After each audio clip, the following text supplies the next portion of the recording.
should get going. So in this room we are feeding the world, and the full title of the session is Feeding the World, Can We Engineer Away Hunger?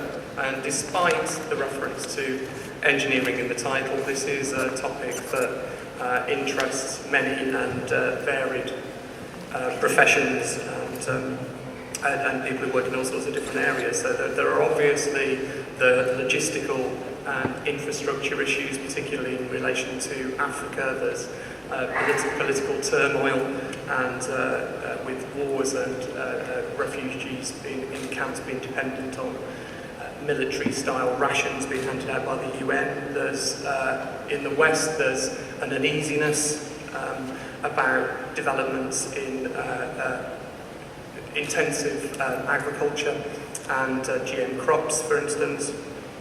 And there's also, if you read the large blurb, which is on the website rather than in the brochure, there are there's the sort of new areas of meat grown in laboratories and whether we should eat insects and algae and that kind of thing.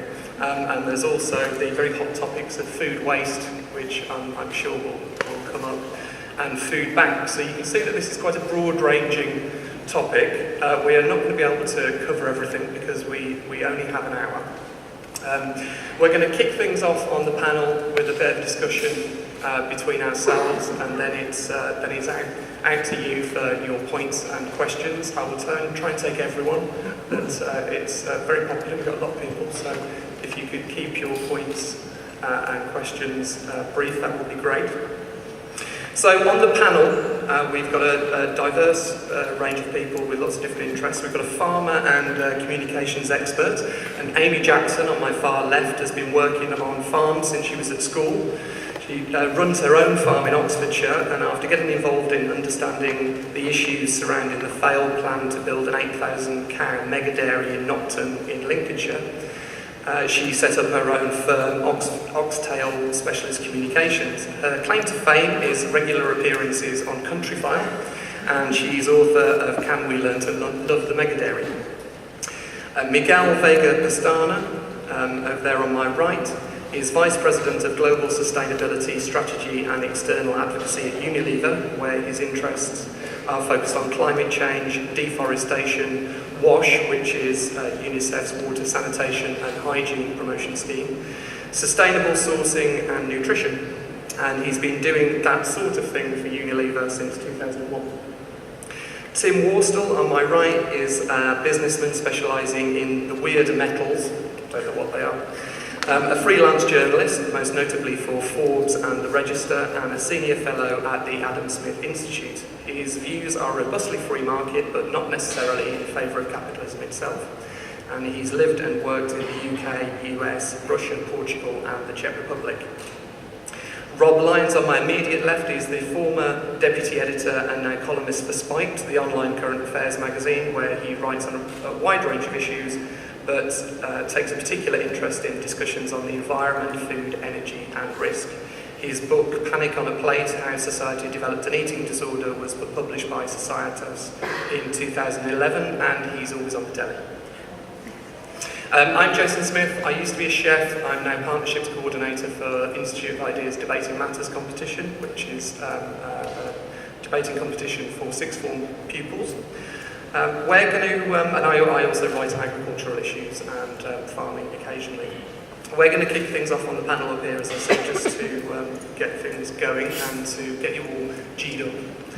So, Miguel, your remit covers a lot of the issues pertinent to this area. Do you want to start us off? Just same question to everyone, really, and that's what do you think the barriers to feeding the world are? Okay, so good morning, everyone. I don't know if you know this, but every year the Food and Agriculture Organisation, the FAO, has been publishing data on how we're doing in terms of feeding the world. And it's kind of interesting because despite what you may think, we've actually reduced the level of hunger around the world. Over the last 20 years, there are now 200 million less hungry people on the planet than there were 20 years ago. So on paper, we seem to be doing actually better than we used to. And in fact, although having said that, we do know that there are 800 million people still go to bed hungry every night. And we know that there are now 1 billion obese people on the planet. So we've got this dichotomy between undernutrition and hunger and overnutrition and obesity. And in most cases, this is not a developed, when we think of obesity, we think of it as a developed nation, a developed world issue. In actual fact, it isn't. And one of the biggest problems that we face globally is that many developing countries are now experiencing both of these issues in their countries. So you're finding a country like Thailand, for example, which has 30% of its population that's obese and 30% of its population which is underfed. So the challenges are quite big. But there are things that show that you can do something about this. In fact, there is a sense that we could end hunger in a generation. And there's a big campaign that's called Zero Hunger, which is aimed to do precisely that. So there's a lot of different agendas that we need to address, though, if we're going to get there, because there's no one silver bullet to solving this issue. And quite a lot of it, of course, is tied up in how we're doing economically, how we're doing in terms of peace and stability, lots of other things that have an impact on what really happens in terms of people's ability to buy food, access food, and eat. I guess if you talk about the barriers, I look around 3 or 4, and then I'll stop for others to make their intervention. So the first really is around access. We grow enough food in the world already. The problem is it's not equally distributed and not everybody has access to it. The second one is around how do we increase productivity, but do it in a way that actually doesn't put the planet at jeopardy. Because one of the biggest challenges we've got is as we get increasing population growth, mostly in the developing world, 1 billion people will be added to the population of Asia and Africa in the next decade.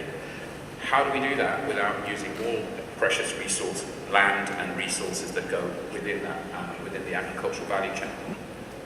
How do we create the capacity to enable essentially 1 billion smallholder farmers to become part of the cycle of the agricultural supply chain? So move beyond subsistence and actually start to produce food for everyone.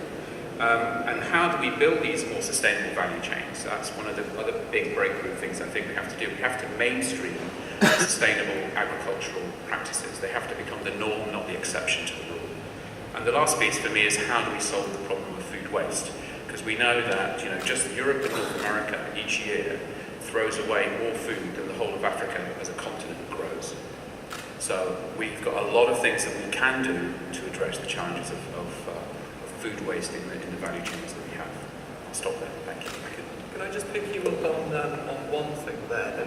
You said that the issue is about we're not distributing food equally, but you represent you work for Unilever, a huge company, produce masses of food. Presumably, you don't think that you're part of the problem, although we all know the critique that big corporates get. But if it's a matter of equally distributing the food, then why don't you just give away your food? Not necessarily food. Careful. Antagonised already. No, I think, look, so the reality is if you actually look at value chains in food, big food companies, which you talk about, like Unilever is one of them, when you look at the total food value chain, we're actually a very small part of a much bigger value chain. First thing is a large amount of what's consumed, and when you look at a continent like Africa, a large amount of it is actually subsistence grown. It's food that people produce. They're not actually accessing foods that we would normally provide. So there is an issue in terms of how do you create the opportunities for those communities to actually produce more food, but also more nutritious food, because it's not just about growing more, it's about what they consume and the way in which they consume it. It's very difficult for a company like ours to have to be a touch point with those kinds of communities. Our systems of distribution, we're not really geared to address their needs. So I think there is a lot of different dimensions to how it is that you have to look at access to food. The other thing is making it affordable. So yes, we actually do have different packaging sizes, different formats, different types of pricing that allows different economic groups groups to have access to different things that we make. So the solution doesn't, as I say, lie in just simply saying, well, give away food. I would argue that we should all, as consumers, start to understand that food is actually, in my view, too cheap in Europe and in many parts of the UK, because we've got very used to buying it and throwing it away. And actually, most of us do throw away about 30% of what we buy. And that is actually part of the problem, is that the people who sit in this room, we all live a life where we don't put a big value on much of the food that we buy. And in many other parts of the world, people don't have that choice to make. Thank you. Amy, over to you, though, on the first question of what do you think the main barriers to feeding the world are? I think there's a number of different barriers. We have a plateau in yields. We've seen a massive increase in yield of cereal crops in particular over the last 50 years. Norman Borlaug, the father of the Green Revolution, doubled cereal yields in Pakistan, India back in the 60s. And in fact, Ernst's prediction that we'd have mass starvation in the 70s and 80s didn't come to fruition because of that. But now we are seeing a plateau. We cannot push those yields further. I think that's a big problem. If we're to avoid encroaching further on other areas of land and we don't want to, then we're going to have to do more with what we have. And part of that is, of course, using better use of resources and possibly integrating more husbandry techniques back into what we're doing. So I think there's a lot to do there. And people talk about diet as well.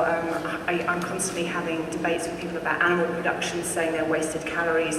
We've got to look at what that calorie includes. And an animal protein is an incredibly dense source of nutrition. So just to eliminate animal protein from our diets, I don't believe is a solution either. So saying that we could feed another 4 billion people just by eliminating animal protein is just totally simplistic.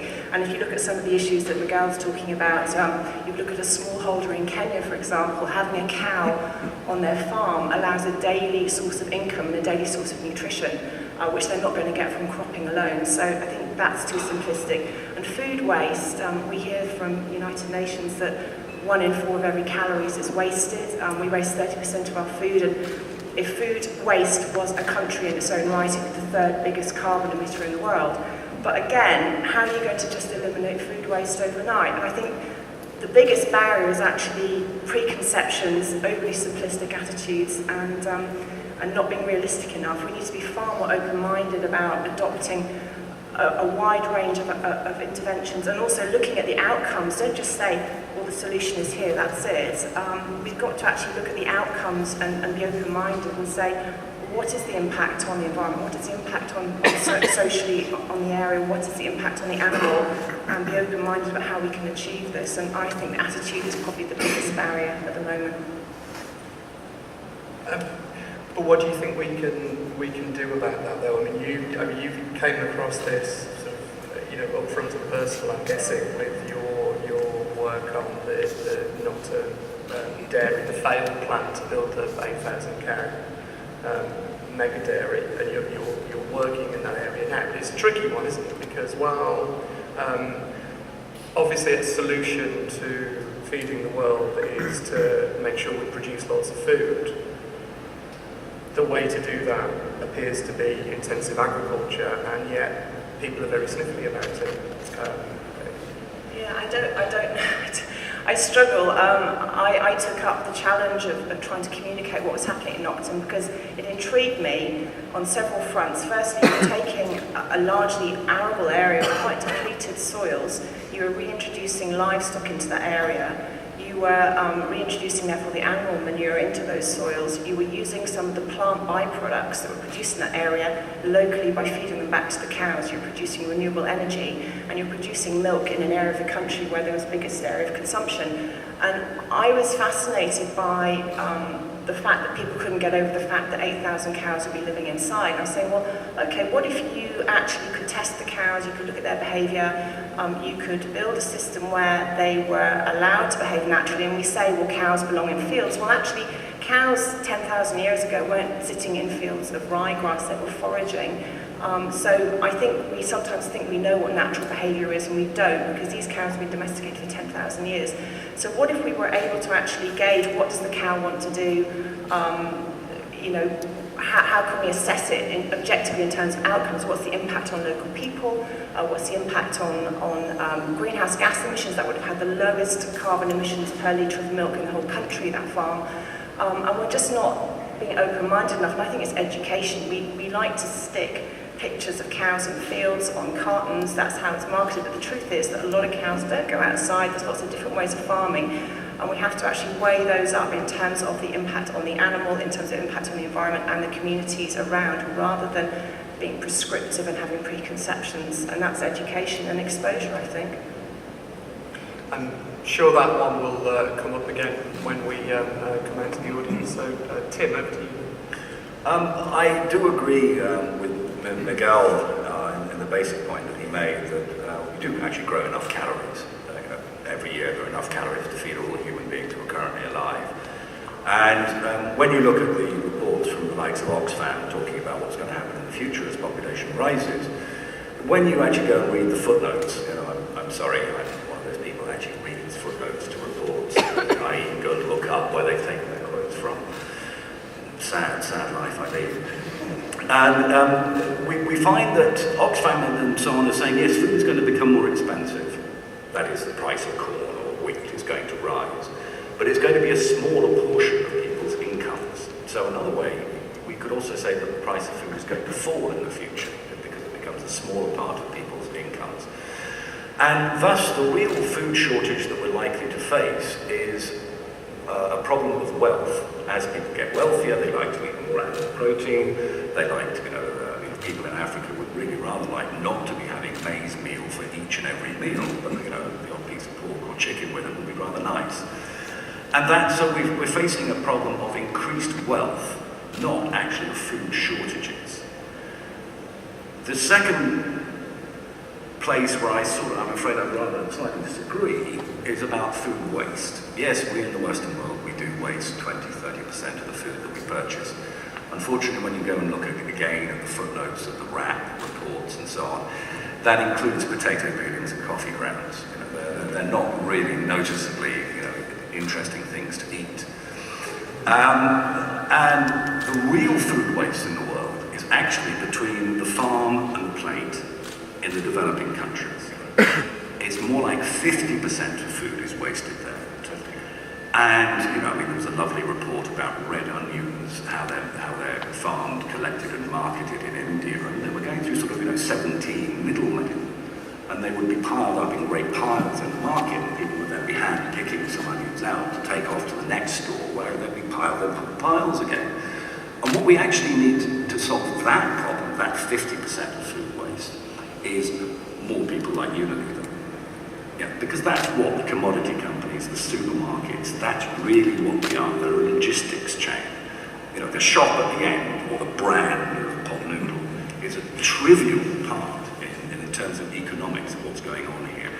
Birdseye actually has trucks at the pea field, where the peas come out of the ground, they're frozen in the field onto the truck, and then off they go to be stored.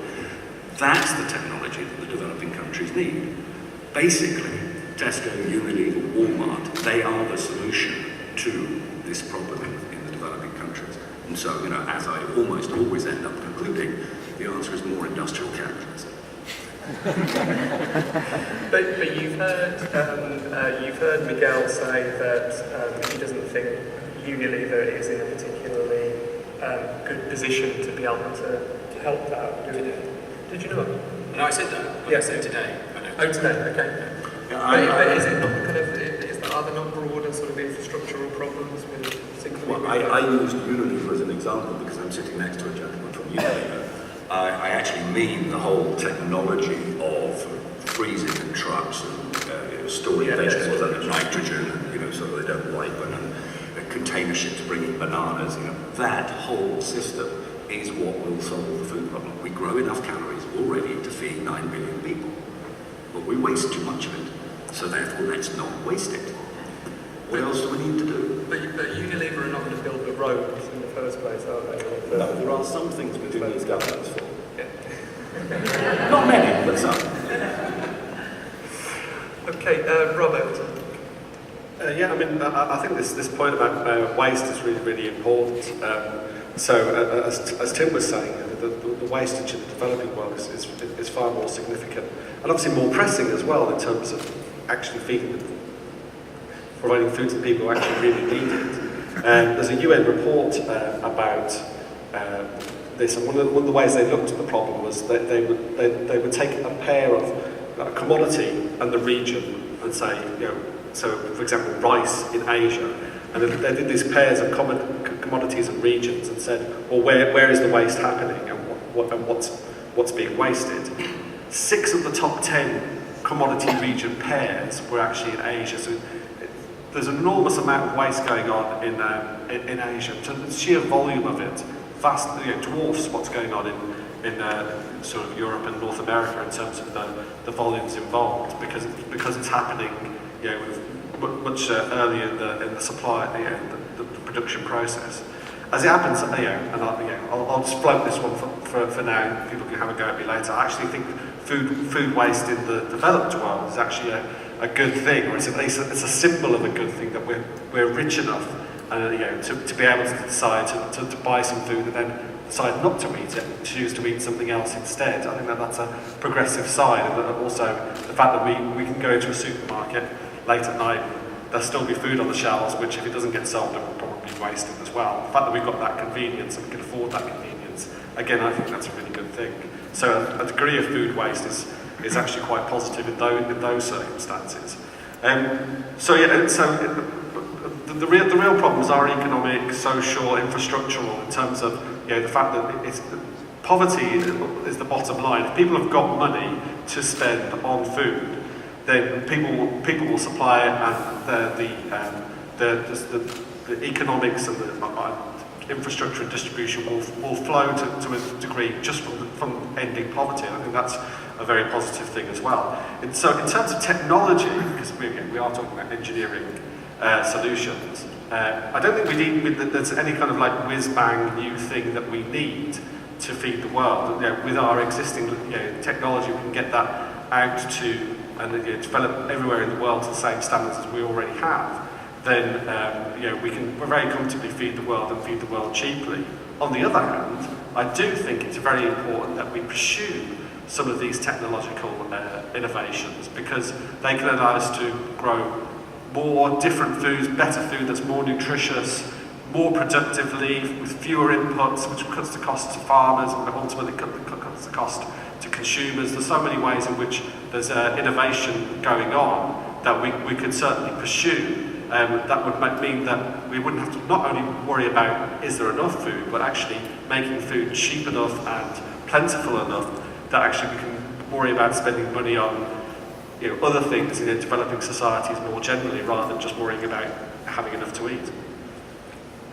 So I'll let the audience pick you up on the food waste is a good thing.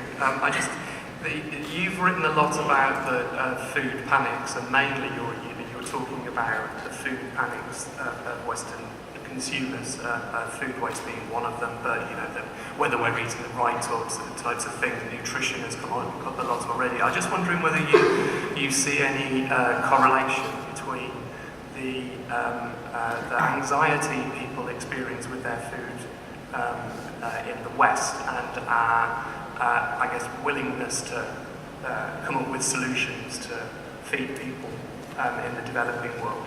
So, I read a lot of articles that, generally they're sort of scientific type articles that will talk about, the increasing yield of this or producing more of this other type of food commodity. And then it's always telling the comment section underneath, which will be full of things like, this is a mad article, we shouldn't be producing more food, we should be reducing the population, there are too many people.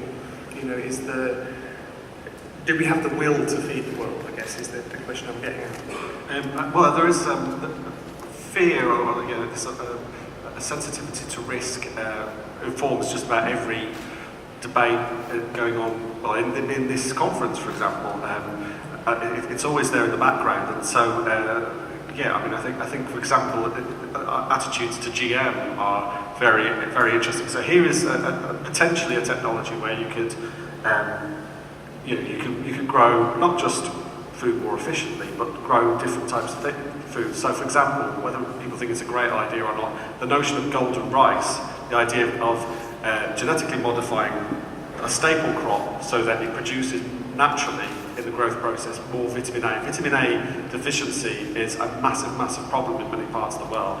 So if the staple food that you're eating supplies the vitamin A that you need, or most of it, then that could be very, very beneficial for humanity. But there is so much anti-GM feeling that not only do we barely see GM foods in Britain, but that we, in the Philippines, when they've been trying to test this stuff, on test plots, those have been trashed by, green activists who are anti-GM. And I think it's just things like that: fear of the future, fear of new technology, or mucking about with nature.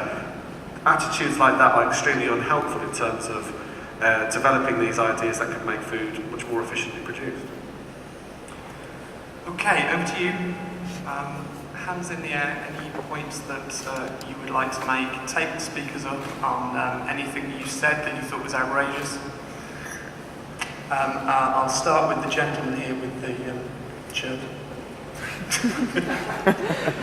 Thank you. Yes. I'm kind of taking it as a given, picking up Rob's last point, I'm kind of taking it as a given that everyone on the panel is in principle in favour of GM as one of the technologies which is going to be useful in this situation during the 21st century. Do members of the panel have any reservations about GM or related technologies? Thank you. The battle ideas volunteer that with the camera. Just about food waste, I'd like to ask those who say we should try and do something about it. What size should a cheese sandwich be on the shelf in Tesco's? Is there a standard size? Because some of the rhetoric saying maybe we should do something about it, maybe we should intervene in the market, can be very dangerous, and I'm sure Mr. Warstall would agree with me. Not all interventions, but interventions are likely to actually reduce food waste and create potentially a shortage if we say there's going to be sort of restrictions on the supply of food or certain conditions on what you can supply to the market. And we might find ourselves, instead of having a nice glut of 30% of the food we waste, actually having a deficit of food. So the lady in the corner, and then I'll come over here. I would like to know how close are we to inventing the replicator from Star Trek? Because won't that also reduce waste, because it will produce whatever we want and then we'll just put it back in the machine. Very good. Lady right in the corner in the green. Hi, I was just wondering I can't remember your name, the man to the right of you. Rob. With the idea of having loads of big companies coming into the less developing countries, is that even though that might help the problem of food shortages, do you not think that will cause massive problems with poverty and the profits going to the big companies instead of the countries that need to develop more? And the lady on the front row here. Just to be a little controversial, sorry. My thinking is, at least in the developed countries, it's a good thing to maybe increase even the food wastage at the consumer. Because if you look at human systems as systems rather than a specific consumption of food, minimizing consumption of food, what we're trying to optimize is the allocation of time. So look at any week's economist, and they're talking about increasing productivity. Whatever makes life more convenient and wasting time on any chores and allocating it to productive activities ought to be a good thing. So the more cognitively advanced we become as societies, not just in developed economies, but in developing economies, food needs to consumption of food need to support our optimization of time. That just to throw in. But, very good. And if you could just pass the microphone to Couple down. Thank you. I'm glad the topic of Okay, I'm glad that the topic of food wastage has come up, and I'm also glad that we recognize here at yourself that reducing food wastage, we're always blamed that we're wasting so much food and people are hungry in some parts of the world. So the problem will not be solved if we eat everything efficiently and not waste anything, because what will happen then is that we will not be buying any extra food that we normally buy. We'll just run more efficiently. We're not going to buy the same amount of food, eat a portion of it, and give away the portion that we normally waste. Okay? And it's not feasible to give it away because it will rot by the time it reaches the people who need it. So the solution to the problem lies more, like Tim said, in the process of how can we reduce the cost of food to make it accessible to those 800 million starving people. And I'd like to get Miguel involved on this one. Is there any work in these major organizations, such as your own, to get the food cheap enough to still operate profitably and feed those 800 million people? Thank you. And there's a lady right at the back in the purple, and then I'll come back to the panel. I listen to Farming Today most mornings and also to Country File. Very good, by the way. And of course, the current problem at the moment is the milk farmers. They are indeed producing lots more milk, and as always happens in farming, you produce more, the price goes down. How do you actually deal with that anomaly in the economic system, which has been an anomaly? I'm a historian for at least 1,000 years, as far as I'm aware. And to come back to a point made earlier, one of the problems with giving food away is that you destroy local farmers' markets. Thank you. Very good questions there. Amy, shall I start with you, because that last question was your sort of area. But pick up on anything you like. You obviously haven't got time to answer all of them. Yes, the dairy markets. That's interesting. This is globally consumption of dairy is predicted to continue increasing, and that is partly due to growing populations, growing urbanisation, growing middle classes, and that trend is absolutely set to increase. What we've got at the moment is we have had a very good production season in New Zealand. We've had very good production in the US. We've basically got what would probably be called a temporary glut of milk in the dairy commodity markets. That's pushed the price down. So we've seen the milk price in this country go from about 35 pence a litre down to about 25 pence a litre. That's a massive drop. It is really difficult because what dairy farmers see is Tesco selling 4 pints for £1. I think Iceland have recently sold 4 pints for 89p. And I think what their concern is, while many people, somebody who makes shoes or somebody who produces any other sort of product, you sell it to the person who buys it, and then you relinquish any responsibility or interest in what that person then sells it for. You can suggest a recommended price, but basically it leaves, especially with commodity products, it leaves your responsibility. But their concern is about the devaluation of milk and the fact that it's always been used as a loss leader and a bargaining chip in the whole price war between supermarkets, and I can understand that. The truth of the matter is that with the deregulation, Milk Marketing Board went, I can't remember, 20 years ago.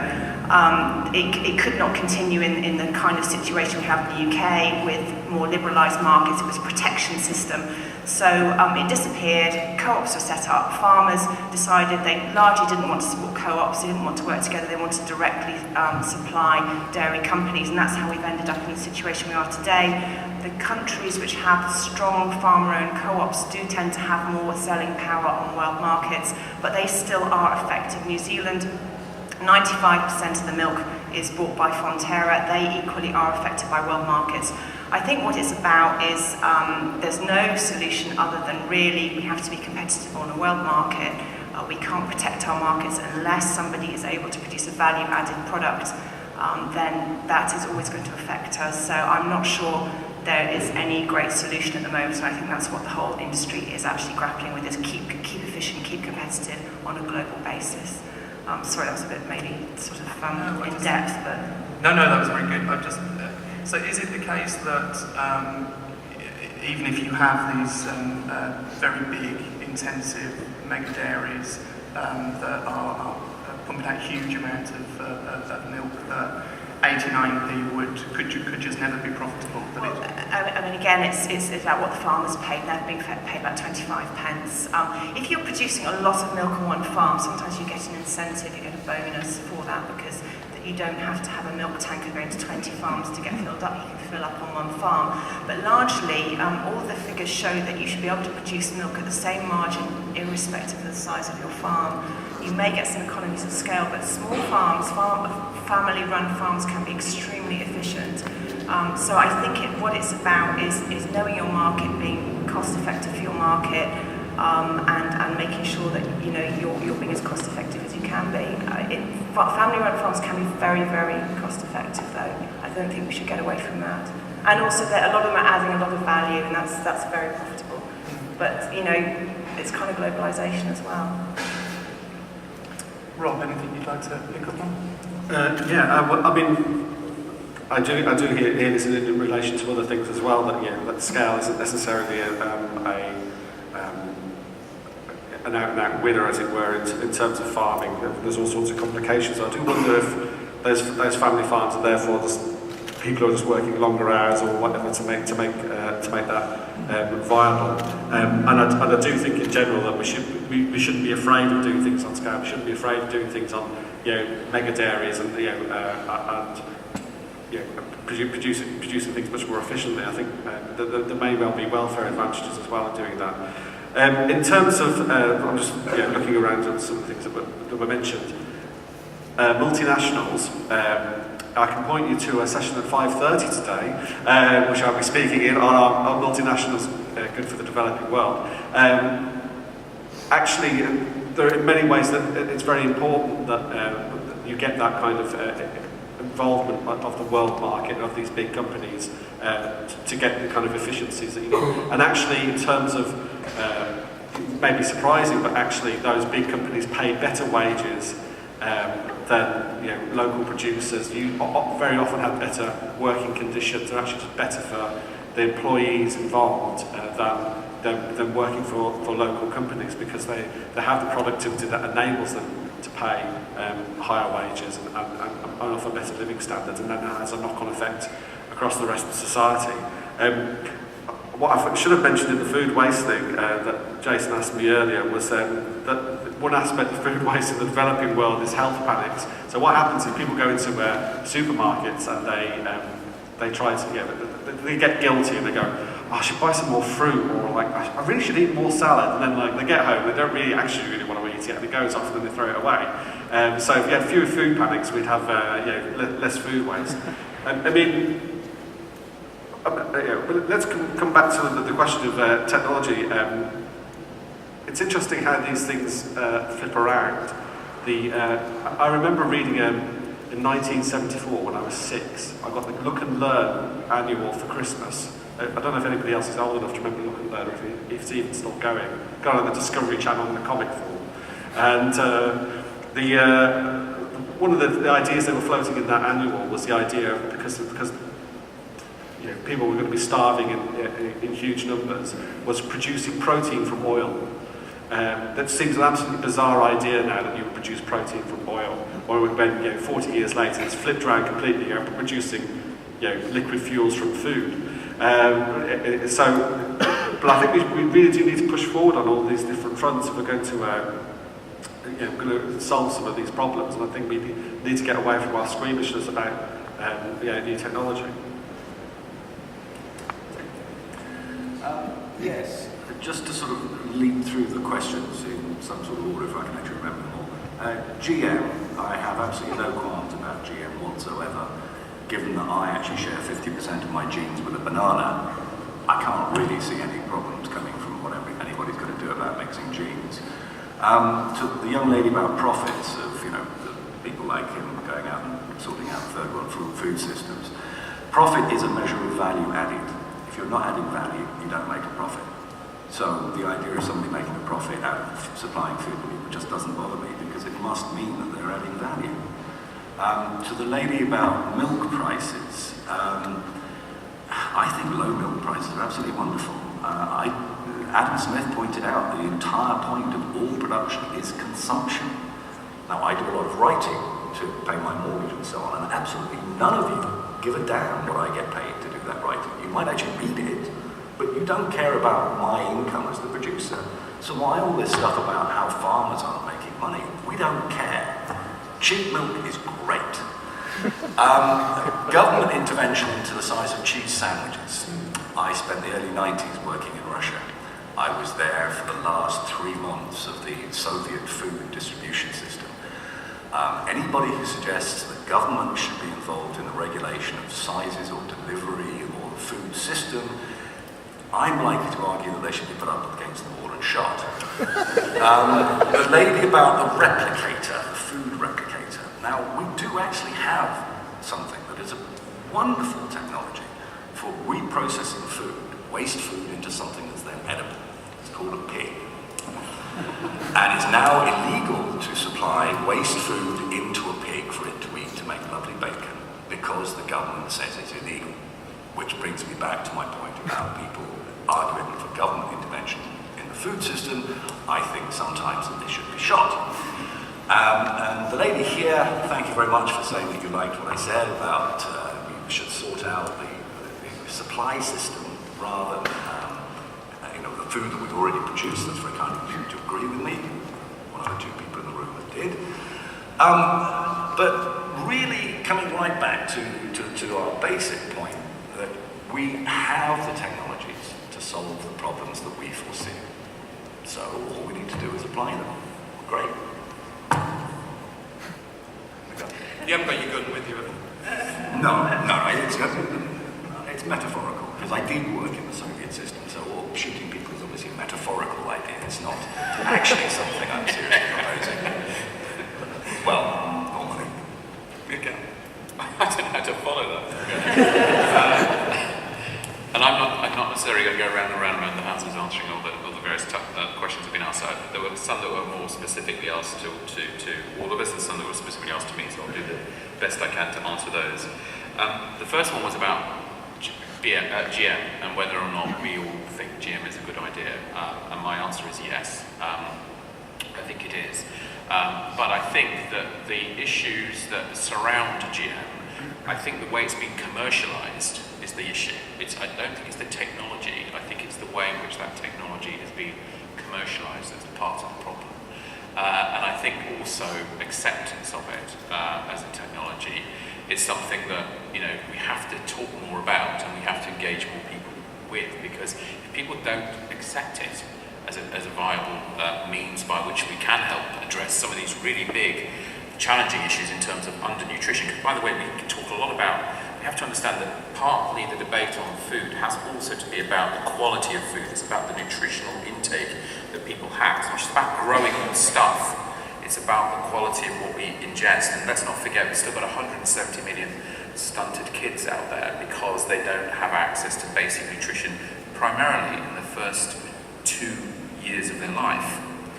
People don't realise that actually in the first 2 to 3 years of your life, the nutrition that you have access to will define every other aspect of your future life, both in terms of your mental development, your performance in school, and in terms of the jobs that you're likely to get. And that's actually being measured, and people can actually put a number against that. So nutrition is something we should not think of when we talk about food.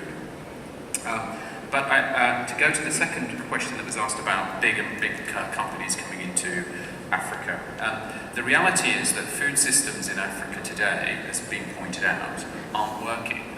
There is a tremendous opportunity for agriculture, because most of these countries have populations that work primarily in agriculture. Many cases, it's 60 to 70% of the population that works on the land. Many of them are leaving that land and going to urban cities and creating all sorts of other issues with mass urbanization. Average age of a farmer today in Africa is 60. Yeah. So we have an issue, which is how do we create opportunities for the young to stay on the land, to farm and be productive. And that isn't happening because there are all sorts of these log jams in the system. The system isn't working. Poor infrastructure, lack of storage, lack of processing, by the way. That's the other big issue of Africa. That what Africa grows, it doesn't export. It exports as raw material, it doesn't export, it doesn't process it domestically. So, you can create an awful lot of jobs and a lot of wealth by processing and not just exporting raw material. Africa does, most agriculture in Africa is rain-fed, so why do you have a problem? Because climate change is going to create a big shift in climate. We think that there's going to be a 50% shift in value chains because of the impact of climate change. That means in the next 25 years, we're going to have to figure out where to start buying and growing crops, because the impact of climate change is either going to make the planet drier or it's going to make it much wetter. And that's going to have all sorts of impacts on how things are grown. So we know that companies like a big company like mine, what they can bring is capacities, they bring skills, technologies, they can do an awful lot to catalyze things. We know that for every job we create, in one job that we create, we have 20 jobs that we create in the value chain, up and downstream. And that's actually what this is about. It's about economic development, because once you create that economic development, you enable people to have access to an income, which enables them to buy food. So the whole cycle is intertwined, right? So that's my story on Africa and investing in Africa. The other question was about the 800 million and how do we get to the 800 million. It's exactly through the route I've just said, is that it's about economic empowerment of the poor. You have to figure out ways of enabling people to break out of this cycle of being trapped in a sort of $1 a day, $2 a day income. And there are lots of things that tie into that, because our system is at the moment, the system that we have isn't working. It's building huge inequalities within the system. And there's a lot that companies like mine have to do about changing that. And it's not just about growing more food, it's about how the whole system works, because you have to create those economic empowerment opportunities that will allow people to buy food, which is the biggest challenge. That 800 million, a large proportion of them, there are 1 billion smallholder farmers out there. And that's what I keep saying. If we can get those farmers to be more productive, to grow food more efficiently, to produce food that can actually be something they can sell into the system. And by the way, by the system, I'm not just talking global supply chains. I'm not just talking a big Unilever. Most of the food is sold locally. It's sold in local markets. It's sold to local people. But because they can't get it off the field, 40% of it rots in the field, or it rots on the way to the market, or when it's at the market, it rots at the market. They can't sell it. Its quality is poor, so many people don't trust it, so they don't know, they're very uncomfortable about buying it because they have food scares and concerns about the quality of what they buy. Fascinating for me was watching the fact that last year, Chinese consumers stopped buying Chinese mushrooms because they found traces of nicotine on locally grown mushrooms. Where does the nicotine come from? It came from the fact that the people harvesting the mushrooms were smoking. And when they weren't wearing gloves, and when they were collecting the mushrooms and putting them into the mushroom tubs, they were leaving traces of nicotine on the mushrooms. There was a huge scare about mushrooms in not buying locally grown mushrooms. And that's basically down to phytosanitary controls and how people manage, and that's back to how you train and encourage farmers to adopt higher standards. So we can do an awful lot just in terms of capacity building, training, infrastructural investment, and creating these kind of ecosystems that we have to have, which do involve governments and civil society and lots of other folks getting into investing in agriculture, because by the way, we're not investing in agriculture. That's the biggest challenge. Governments don't spend money on agriculture. They spend it on lots of other stuff, but they're not spending as much as I think they should be. The European Union doesn't spend money on agriculture. Oh, well, hang on a minute. You're talking about the EU here, we're not talking about the rest of the world. Leave that for a sec, because I want to get in as many more audience questions and points as I can, and time is getting on. I'm surprised that there haven't been the kind of big questions about some of the assumptions that a lot of the panel seem to agree on. This is a big discussion in the real world, and the kind of whether corporates are good or bad, that kind of thing that hasn't come up. The climate change, land use, water scarcity. There are all these sort of big kind of issue. So anyway, yeah, go on the floor there. Yeah, you just took the words out of my mouth, actually. I was going to ask about water scarcity, either because of climate change or generally. And we might be able to feed the world, but can we either, do we have enough water to grow the food we need and provide for other sources, for other uses as well? And there's guys standing up just there. Having gone around most of the UK dairies as they were closing down over the last 20 or 30 years, an observation I made, I'd like to ask the panel their opinion on. If in all the developed countries we increased food prices mandatorily by, let's say, 20-30%, a relatively large number, I'm just talking about the basics foods like milk, bread and so on, and made them fixed prices, what do you think the impact would be in the developed world? At the moment, what we've got is we've got a price race which is always inexorably downwards. And as a result, what happens is quality always suffers. And the consumer can't really tell the quality. But if you fixed the price at a relatively high level, so small farmers could always make a profit, would everybody then compete on quality? And what do you think the impact would be on the third world? I'd be interested in your view.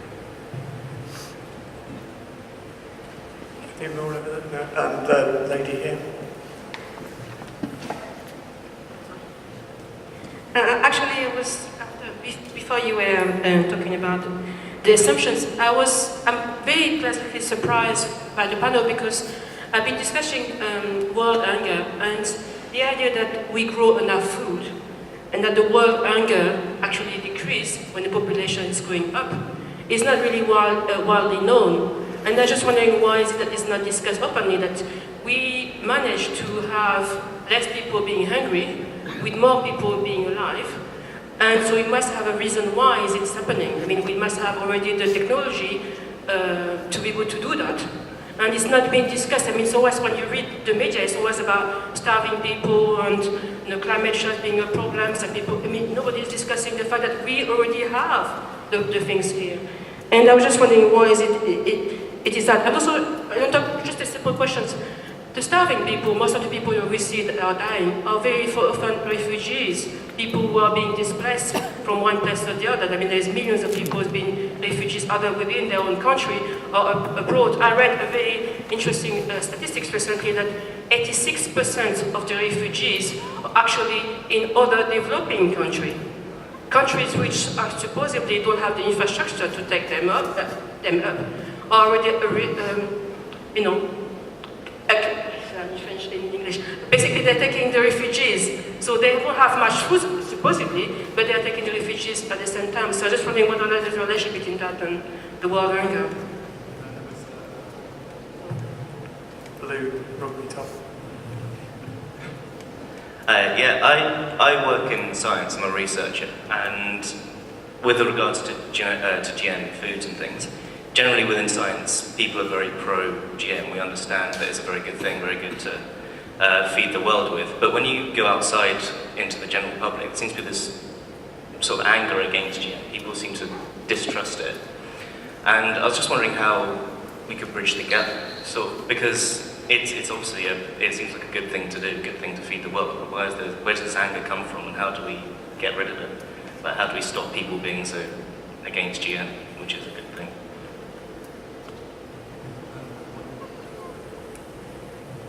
I'd just like to question the assumption that there's a connection between the global food production, the global food system, and hunger. Because people who are hungry are not part of the global food production. People who are hungry are not part of the global economy.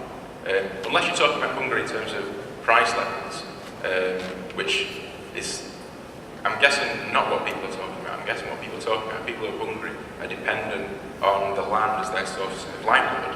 So, for example, if there's a drought in remote parts of Kenya, those people will be hungry. But for the rest of Kenya that's part of the global economy and makes flowers or tobacco, coffee, tea, and all the jobs that are sprung from that, they're not going to face the problem of hunger. And so I agree with Miguel when you made the point about it being a problem of economic development. But then immediately you say, well, why don't these people who are hungry, why can't they sell their produce? Well, surely, farmers who these poor people who are dependent on their land. But why don't they sell anything? Why don't they sell electrical appliances? Why don't they sell laptops? You know, why should they sell food in order to get the money to buy food? Okay, so time is getting on. So in answering your questions, this is also your summing up. So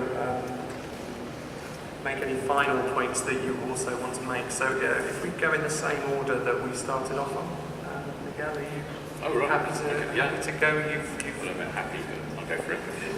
just a minute. Right, okay.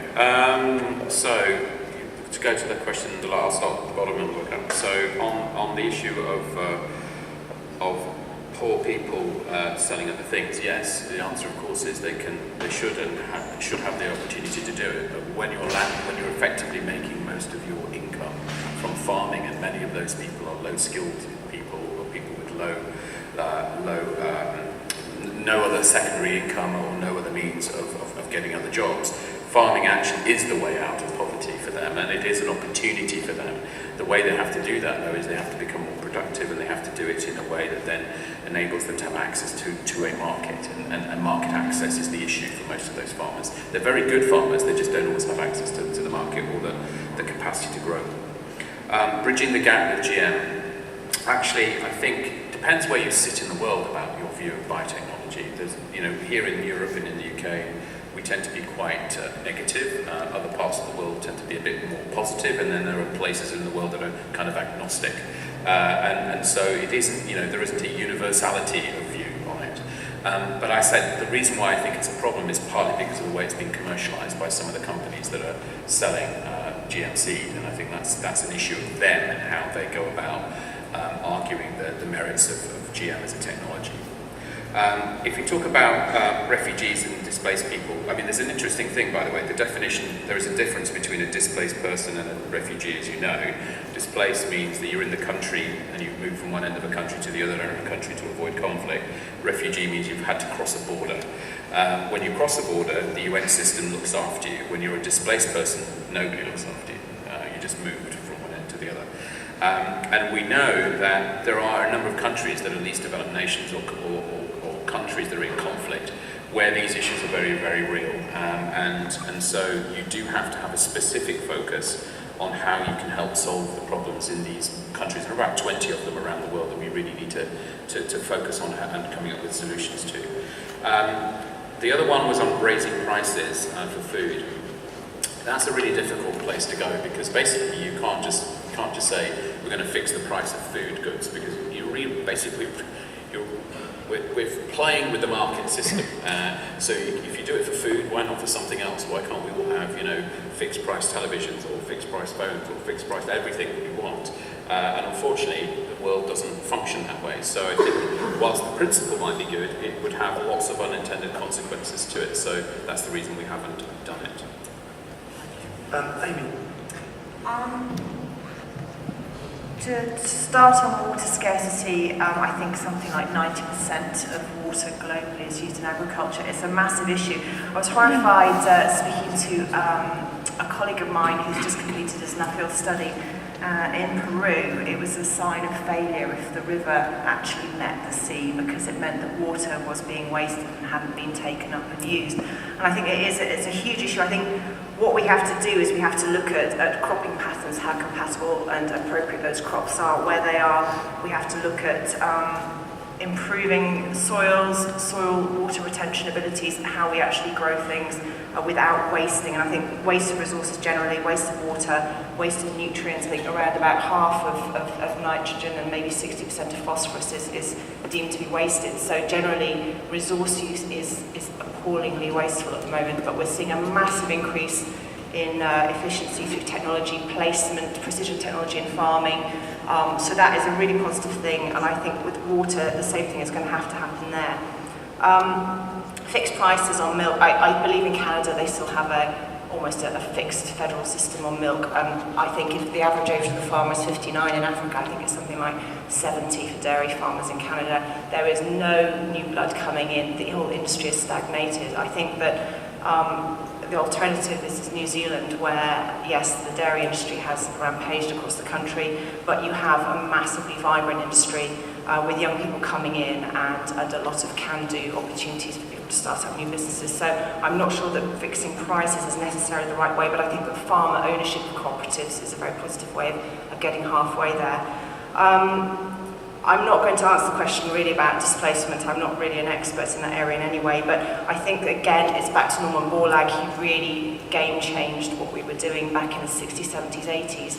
I think he's credited with preventing the death of over 1 billion people through starvation, but the way he did it through selective breeding, fertilizers, pesticides, it was a cure for the situation then, but we cannot carry on that way because of the degradation that it has caused. But it's not to say it wasn't right then, and some of the principles that still don't hold. Lastly, GM, the whole thing started off on the wrong foot, and I think it's terrible. We're peddling to try and catch up. Rothamsted in the UK, I think, has made some good strides forward in trying to communicate what's happening, but ultimately I think the food companies need to grow some balls and actually start labelling GM and getting into the public domain. I really think we shouldn't be hiding things like large-scale farming and GM like it's a dirty secret. There's nothing that's dirty about it. We need to be upfront about it. I've already been red carded by our room manager, so yeah, Tim. Okay, water scarcity. We don't actually destroy water when we use it. We have the same amount of water on the planet today that we had yesterday. The only question is how well we use it when it goes through the cycle. The answer to that, as every economist will tell you, is that we have to price it correctly. And if farmers are using water inefficiently, like say California alfalfa farmers are, using an acre foot of water to produce $600 worth of alfalfa, and the same acre foot of water is worth $2,000 50 miles away in the city for people to wash and drink, well, we should be pricing water properly and we will use it more efficiently. Price fixing. The price system, it works. What it does is it balances supply and demand. And if we decide that we are going to fix prices above the price at which demand and supply match, we will get an excess of supply. If we put food prices up by 30%, we will all drown in a flood of overproduction of milk. It's not a sensible idea. I'm sorry, but price fixing does not work. Refugees, and specifically, why is the news that the world hunger is reducing? Why is it that more people aren't telling us this in the media? My apologies, I have occasionally written for The Guardian, but the reason is that if it bleeds, it leads. Disasters get into newspapers. World hunger declined by 0.1% yesterday. World hunger will decline by 0.1% today. World hunger will decline by 0.1% tomorrow. This is not a news story. It does not get into the newspapers. And further about the success of GM, why the antipathy to GM, I personally blame Greenpeace, and they will be first up against the wall when the neoliberal revolution finally arrives. Yeah. Leave it there, now the guns come out again. Rob.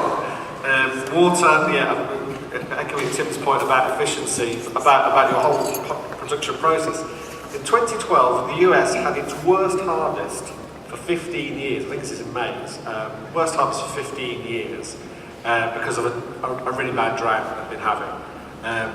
But even that harvest was double any harvest before 1960. So even when it just didn't rain, because they used whatever little water was going really well, and they developed the methods so well, they were still able to produce an enormous amount of food and actually ethanol as well, in ways that would have been astonishing in the past. In GM, I'm personally against labelling GM because I think it's a lie, because it kind of suggests that there's something about GM that's different that you should be aware of, and I don't think there is anything about it at all. I think it's perfectly acceptable food. What hasn't happened in the developed world anyway, for the most part, is people don't see an advantage to them with GM, and if people started producing GM foods that were markedly cheaper or better in some way, that would help the situation considerably. But at the end of the day, lots of scare stories are being spread around about GM, and there is a kind of pastoral fantasy about natural food or something, which we still have to get over as well. I'll keep it in terms of dairy farming. I would say that what needs to happen is that if you can't make money from dairy farming, get out of dairy farming. So to stop doing it and do something more useful for you and for society in general. To stop doing it, then there won't be so, then hopefully prices will go up for everybody else, and then and it will become a sustainable industry, or we'll import more of it or whatever. But stop doing it. But certainly, I don't think we should have sort of special treatment for farmers, and we certainly should get the subsidies as well, because they really screw things up, because they keep people working in loss-making production that shouldn't be in that. Get out of it. Stop gaming the market, and let's produce things as efficiently as possible, as cheaply as possible, for those who can make some money out of it. Thank you very much for all your points and questions, and can we thank our panel, please?